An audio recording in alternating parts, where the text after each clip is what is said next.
बच्चों आज की क्लास में हम क्या पढ़ेंगे?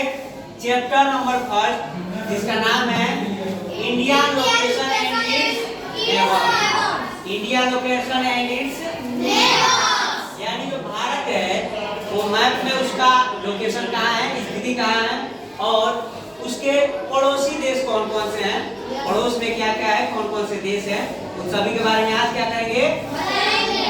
पढ़ेंगे। तो चलिए पहले देखते हैं भारत का मैप। क्या देखते हैं? भारत का मैप। आप लोगों ने मैप अक्सर देखा होगा। भारत का मैप आप लोगों ने अक्सर देखा है। भारत का मैप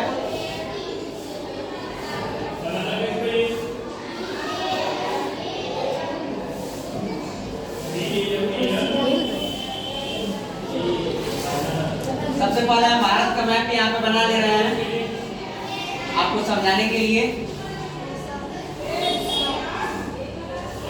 तो मैप आप लोगों ने ऐसे ही बुक्स वगैरह में देखा होगा या मैप आप दुकान से यदि खरीदते हैं तो आपको ऐसे ही भारत का मैप क्या होता है मिलता है। ठीक, तो यही हमारा प्यारा देश क्या है बच्चों? भारत। यही हमारा प्यारा देश भारत है। अब देखिए इस भारत में यहाँ पे एक छोटा सा पड़ोसी हमारा देश है क्या? श्रीलंका। और इसी में हमारे भारत के जो पड़ोस में इधर कौन कौन से देश है, चारों तरफ क्या क्या है, इसी के बारे में इस चैप्टर में क्या करना है बच्चों? तो सबसे पहले देखिए भारत जो है एक प्रायद्वीप क्या है? प्रायद्वीप। इसे देखिए ये तीन तरफ पानी से घिरा हुआ जो भारत है हमारा, तीन तरफ जल से क्या हुआ है? देखिए ये जो वेस्ट साइड है, ये वेस्ट साइड ये भी आपका जल से घिरा हुआ है। ये जो साउथ है ये भी आपका किससे घिरा हुआ है? जल से घिरा हुआ है। और जो ये ईस्ट है वो भी किससे घिरा हुआ है? जल यानी पानी से घिरा हुआ। ठीक, तो जो ये पश्चिमी भाग है यानी वेस्ट में जो भाग है भारत जल से घिरा हुआ है, पानी से घिरा हुआ है, इसको कौन सा क्या नाम देते हैं?